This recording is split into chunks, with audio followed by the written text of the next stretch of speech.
Si la vague des contestations s'amplifie sur les réseaux sociaux, face à la taxe de 0,2% sur les transferts mobiles en vigueur depuis le 1er janvier 2022 au Cameroun, elle n'est pas propre uniquement à ce pays.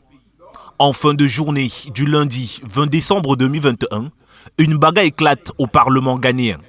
Des députés du NPP de l'opposition et ceux du NDC du parti au pouvoir s'affrontent violemment contre la taxe sur les transactions électroniques. La bagarre se déclenche au moment où le président de la Chambre se décide à aller voter pour l'adoption du projet de loi.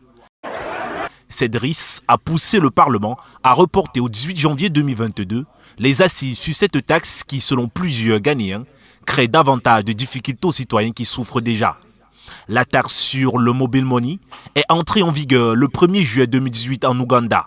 D'abord, d'une valeur de 1% de la somme retirée, le gouvernement l'a revue à 0,5% le 15 juillet 2018. Malgré cette réduction, cette taxe n'a toujours pas été adoptée par les millions de consommateurs qui ont organisé des marches de protestation dans les rues de Kampala, la capitale.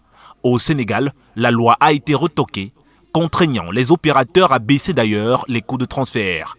Au Kenya, c'est une vive opposition qui a été observée dans le pays. En Côte d'Ivoire, l'annexe fiscale 2018 instaure une taxe de 0,5% sur la transaction électronique mobile money. Une décision désapprouvée par l'Association des consommateurs de Côte d'Ivoire qui n'ont pas manqué d'envisager une plainte contre tout opérateur mobile qui s'y prête au jeu car, selon elle, cette taxe contribue à la vie chère en Côte d'Ivoire. D'un autre côté, dans les pays comme le Gabon et le Bénin, la taxe sur le transfert mobile est bien accueillie.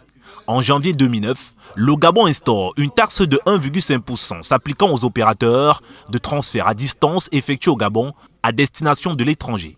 Pour le pays, il est question de financer les activités de la Caisse nationale, de l'assurance maladie et de la garantie sociale, car le pays regorge plusieurs étrangers effectuant d'importants transferts d'argent à leur famille à l'extérieur. Au Bénin, la loi de finances 2017 soumet à la TVA les transferts d'argent rapides, ceci dans le cadre du programme d'action du gouvernement en abrégé PAG 2016-2021. Cette taxe a été bien accueillie par la population car le pays avait besoin de plus d'argent pour la construction de ses cités.